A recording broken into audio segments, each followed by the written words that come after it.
Ақтөбеде алғашқы әскери дайындықтан сабақ беретін әр мұғалім мектептің әскери патриоттық клубының басшысы десек те болады. Пән мұғалімдері мен әскери жетекшілер әдістемелік тәжірибені жинап, білім көкжиектерін кеңейтті. Әрбір оқушы әскери мағлұматты бірінші мұғалімнен алатыны белгілі. Сондықтан пән мұғалімдеріне ерекше назар аударылу керек. Бұл жерде әскери жетекшілер бір-бірімен тек қана тәжірибе бөлісіп қана қоймайды, сонымен қатар тәжірибе жүзінде атыс қаруларын меңгеру, сонымен қатар осы институт базасындағы барлық материалдық базалармен танысу жұмыстарын жүргізеді. Аталмыш институтта өткен әдістемелік сабақтар ұстаздардың білімі мен тәжірибесін байытудағы алғашқы қадамдар. Бұл оқушылар арасында әскери патриотизмді арттыруға бірден-бір ықпал.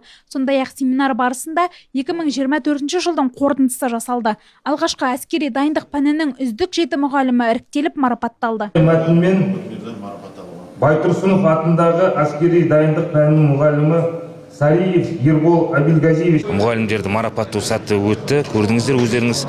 Ол енді жаңағы жастарымызға патриоттық сезімін ояту бойынша, жоғарғы әскери оқу орындарына түсу бойынша, және де мерзімді әскери қызметке шақыру бойынша қаладағы алғашқы әскери пән мұғалімдерін марапаттау сәтті өтілді.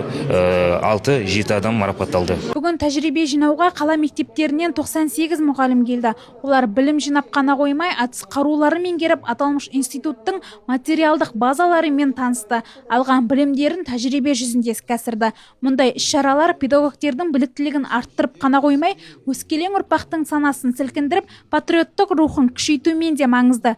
Бөлім басшылығы жастарды патриоттық рухта тәрбиелеу ісінде ұстаздармен бірлесіп жұмыс істеуге әрқашанда дайын. Назма Есболсынова, Влад Рогушов, Тәулік.